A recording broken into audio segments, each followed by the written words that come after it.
that President Trump put into place at a statement several weeks ago continues. The president will be implementing tomorrow a 25% tariffs on Mexico, 25% tariffs on Canada, and a 10% tariff on China for the illegal fentanyl that they have sourced and allowed to distribute into our country, which has killed tens of millions of Americans. These are promises made and promises kept by the president. 2.1% is sort of the weight on GDP, right? That's the negative. Now, the positive, I would say this is the max negative if all 500 bill, disappears, basically. The positive, that's not necessarily the max negative. That's the negative if it all disappears. But there could also be other aspects here. What happens if, because of the tariffs, businesses can't operate anymore in trade and you have layoffs, shock to infrastructure, shock to supply chains, and hiring, etc. Well, in this case, you could actually see a greater. Actual impact could be bigger. So we can't really say that 2.1% is the max impact. The positive, obviously, is that the U.S. would collect that 500 bill, in theory, unless, of course, you have this substantial reduction in actual trade, because now you get counter tariffs. So downsides are counter tariff balance, BK, bankruptcy, or collapse of certain businesses. And then, of course, you have the inflationary impact, inflationary risk. I think that's lower because I think companies have less pricing power. But theoretically, that money should go to the U.S. government. Okay, cool. So now the U.S. government has $500 billion. What do they do with that? Well, if they reinvest it into America, then maybe you can get some of that GDP impact back. If they use it to pay off the debt, well, that's good, but you don't necessarily get that money back. Now, if they give it back in the form of, hey, we're doing these tariffs and now we're going to give tax breaks. Yes, in theory, in the longer run, we will be better off, hopefully. Usually tariffs create a deadweight loss from an economic point of view. But the theory is, if it goes to lower taxation, great, but that'll take 1 year, right? So if the tariffs go into effect, as they said, Feb 1, then you get the pain now. So this is one of the problems that in the market that we're in right now, the pain immediacy, or the immediacy of the pain. So deportations, tariffs, job cuts, and layoffs, those things cause economic pain immediately. That is Q1 pain. The upside would actually probably not come until after you pass a tax plan, which maybe it'll happen in Q2 and then it'll be effective Q3, Q4. So the upside probably of tariffs would be Q3 earliest, right? Because you have to collect, reinvest, tax less. So you do create a potential Q1, Q2 hole. And so I think that's what markets are reacting to. Tariffs increase risk. But we'll see. And with the market right now that thinks Trump has mostly been sort of signaling or messaging regarding tariffs and not actually willing to push the tariff button, this is a little bit of a wake-up call. Now, in fairness, he might not have the full plan together yet. They kind of, I feel like, do things a little last minute, and they're like, this is the plan. Fine. I mean, they end up getting a lot done, right? What the impacts of it will be, though, will be studied for a while and will not immediately be clear. Okay, if you're confused about what's going on with tariffs, those extra taxes that are now going to be on many goods and services between Canada, the United States, Mexico and the United States, and China and the United States, and what's going on with these tariffs, and what institutions are saying, as well as what researchers are saying the impact of the tariffs could be. So let's also just start by saying that many people didn't think that that the tariffs Donald Trump was threatening were just going to be a, threat and a negotiating lever. And that's because if you go back to 2018, you can't really blame the historical context. Donald Trump phased in tariffs. In fact, he slowly worked tariffs up against countries like China and others over many, many months with many, many warnings and time, a long period of time for people to sort of adapt to these tariffs. Now we're literally going from an announcement on January 31st that we're getting tariffs with the preview on the 30th to tariffs taking effect on February 4th, which is less than a week for businesses and people to adapt to these tariffs. And the dollar is skyrocketing. The Canadian dollar has fallen to its lowest trading level since 2003 as these tariffs are being implemented, boom, relatively rapidly. I mean, like really rapidly. People now expect that tariffs are going to impact about $1.3 trillion of U.S. imports. That would represent about 43% of U.S. imports and about 5% of GDP. That's a lot that is going to be affected by tariffs because it's not just the tariff items that are targeted, but then materials that go into those targeted items and the trade back and forth. Average tariff rates across the United States are now expected to rise from 3% to 10.7%. Some people think that gas prices are immediately going to start rising by as much as 70 cents to maybe even over $1 very rapidly as a result of this. This is even in spite of the fact that Trump is encouraging, or I should say implementing, lower tariffs on Canadian energy than he is on Canada in general. See, Canada in general is going to get a 25% tariff, but on oil that they send us, or natural gas, there'll only be a 10% tariff. Got it. 25% tariffs on Mexican products, 10% on China. And let's just say there is a little note in the Trumpian executive orders that creates even more nervousness. See, Goldman Sachs rightly pointed out this in their note this morning. They said the problem with these tariffs is that the tariffs that Trump has implemented include a retaliation clause. It says, quote, if a country chooses to retaliate against the United States in response to this action through import duties on the United States exports or similar measures, the president may increase or expand in scope the duties imposed under this order to ensure the efficacy of this action. In other words, hey, if you tariff us back, we'll bump the tariffs even more against you. Now, the Federal Reserve argues that these tariffs could end up knocking 1.2% off of GDP and adding 0.7% to core PCE, inflation. Goldman thinks 0.7% of GDP is going away. Some people think more of GDP is going away. Some people think less of GDP is going away. But let's just put it this way. Everybody is in agreement that this will be a net negative to gross domestic product. So in other words, it just pushes you closer to recession. That tariffs are a, quote, particularly costly relative to many other public policies. Like, if you're going to choose a tool, this is kind of an expensive tool to use to try to gain tax revenue.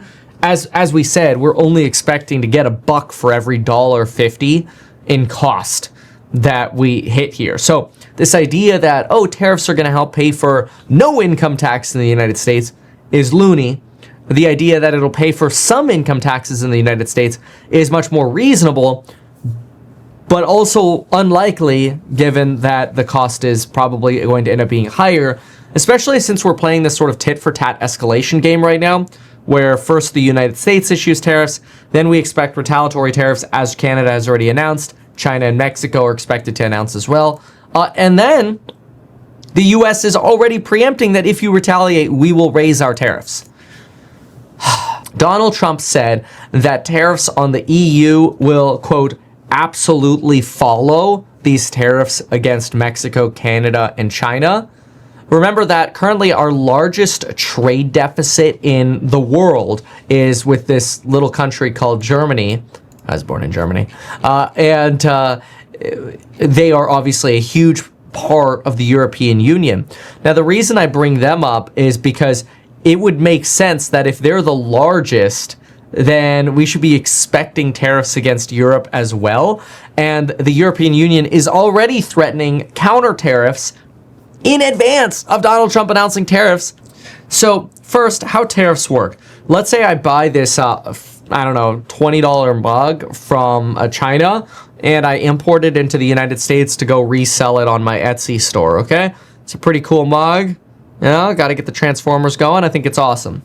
All right. Well, because it's under $800, it's mostly exempt from duties or tariffs or taxes or whatever when it gets imported.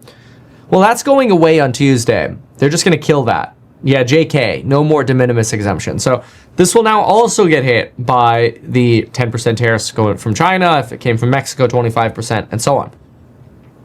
So that's going to hurt the Temus, the Alibabas, you know, the I don't know, all the little, you know, smaller product stores that we buy things from China. Okay, so that's going to be another hit. But think about also, imagine this transformer was actually a container ship full of stuff that's going to get loaded into Walmart or Target. Well, when that container shows up and Target says, yeah, it has a value of $1 million, you know, all the goods in there, it's obviously going to be a lot more, but let's just say $1 million. Well, then at the border, our Border Patrol now gets to say, all right, where's our $250,000? Assuming it came from Mexico or Canada, or $100,000 if it came from China. Well, somebody's got to pay for that. So it could be the manufacturers of all the stuff in the container. It could be the Walmart or Target. It could be both. You know, it's kind of like, you know, when the company offers you free shipping, it's included in the cost of the product they're selling you, leading to product inflation. But that depends on pricing power of that product. So then you wonder, are they just going to have another line item that's like, yeah, we'll sell you this for the normal price, but you got to pay the tariff, or we'll split the tariff. And then you wonder what happens with companies that are like, okay, we have to absorb the margin because we're in a competitive environment. You know, maybe we're selling bicycles or whatever, and we have to absorb the 25%. Well, what happens? Well, if our margins are 20%, we now go negative on every bike we sell. Let's stop selling bikes. Let's go bankrupt. Donald Trump says he's decided to charge reciprocal tariffs. We've already heard about that.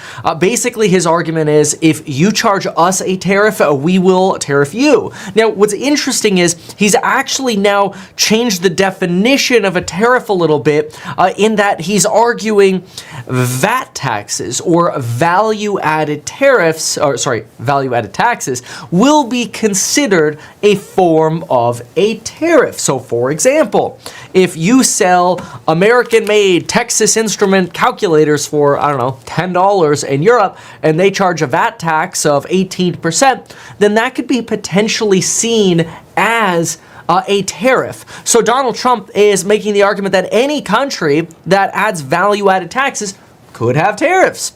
So Canada sits at about 5%, just to list a few. Japan and Australia are at 10%. Switzerland, 8.1%. Luxembourg, 18%. Germany, Cyprus, Romania, 19%, right? These are all the value-added taxes that they have, right? I just want to be clear. It's not like Trump is saying, oh, yeah, that's going to be the tax amount here.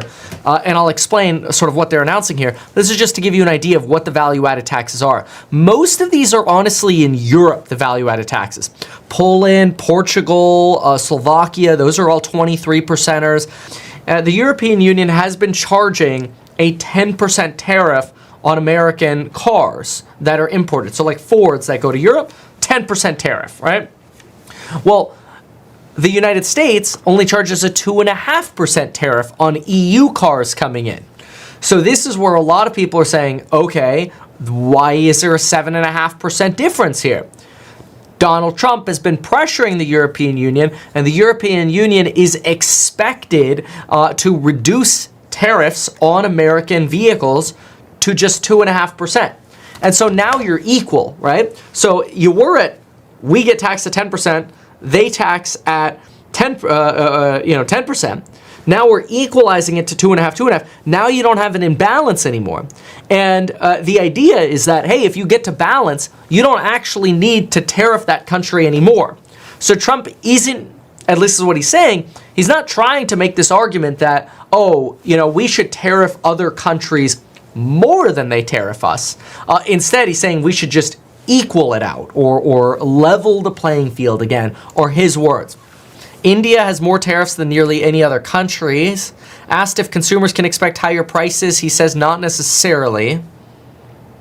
Expect jobs to go up. Prices could go up somewhat in the short term, says Trump. Interest rates are going to go down. Trump says he expects a lot of countries' tariffs to stay the same. However, Canada is paying the lowest fee for NATO, and he doesn't expect any exemptions or waivers. This chart is the punchline. The idea is that Mr. Lutnick has taken the last 30 days and he's actually sat down to put together his list of the dirty 60. They have a list of about 60 different countries that they want to specifically tariff. Every single country in the world, you know, we got like, what, 192 of them or whatever, 10% tariff, baseline. We start at 10%, no negotiations. Okay, well, this is a game changer, first of all, because I want you to remember where we started. When you actually weigh the tariffs by percent of goods that are traded on those tariffs, and you weigh those tariff rates, I want you to understand what we're starting with. This is what we're starting with. And this is from the World Bank.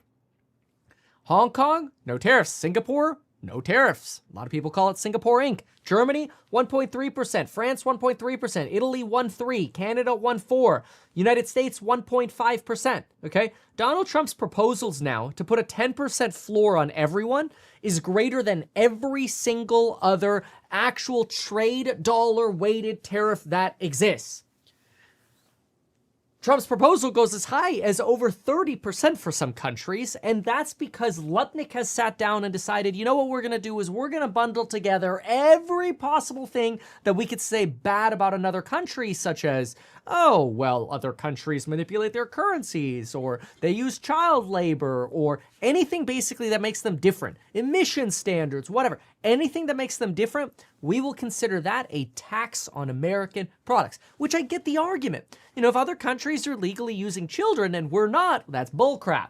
Get it. But understand what you're toying with here for a moment. You are toying with a U.S. economy. So now the question is, where do we go from here and where's the bottom? Well, ideally, the bottom comes in coordination with Donald Trump suggesting that we're going to come up with some form of deals and we're going to scale back some of these tariffs. Because the reality is some of the tariffs that we're seeing now are insane. Look at this. Here is a chart showing you where we have free trade. That's the green, this dark green. We have lower than US tariffs. So China actually has fewer tariffs on us than we have on them. And then the blue areas are areas where our tariffs are about 2 to 5%, or sorry, their tariffs are about 2 to 5% higher than ours. So in fairness, you know, Europe, Europe right here exceeds by less than 2%, but, you know, Russia and some other areas, 2 to 5%. So, you know, you've got a range here where some countries have tariffs 5 to 10% higher than ours, maybe a little bit more than that, maybe a little less than that.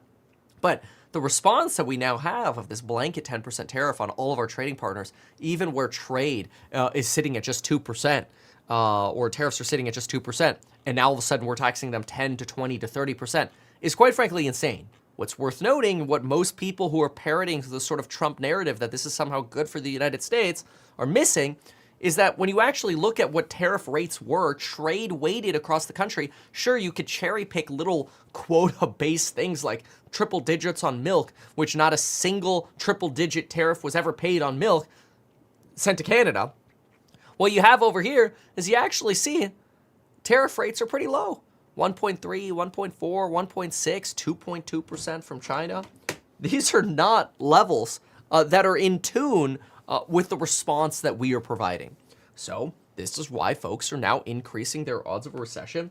And it sucks because the people who are going to suffer are the Americans. Stellantis just announced plans to lay off 900 people effective immediately because of the tariffs going into effect. That's 900 more American workers laid off. And that's just the beginning. We expect substantially more of these sort of layoffs. They're estimating that tariffs will actually generate less than half of what Trump is aiming at, that $600 billion, although he mentions trillions now, mostly because as tariffs and taxes go up, not only are you going to see trade go down, but you're going to see the money that's available in the economy from wages or business profits also go down. So that multiplier effect is just going to compress trade pretty dang heavily. So this is obviously really problematic because it means Donald Trump's goals might not be achieved, and the credibility Donald Trump has from a position of negotiation may not actually be as strong. Now, hopefully other countries fold and we can go to a freer version of free trade that we had before, because obviously we had free trade asterisk before with everybody tariffing each other somewhere around 1.5% to 2.5% on a trade weighted basis. Some countries a little more, some countries a little less. And then obviously on individual goods and services, some tariffs were a little higher, some were a little lower. But the weighted average tariffs were very low. They were on average generally around 2.5% plus or minus.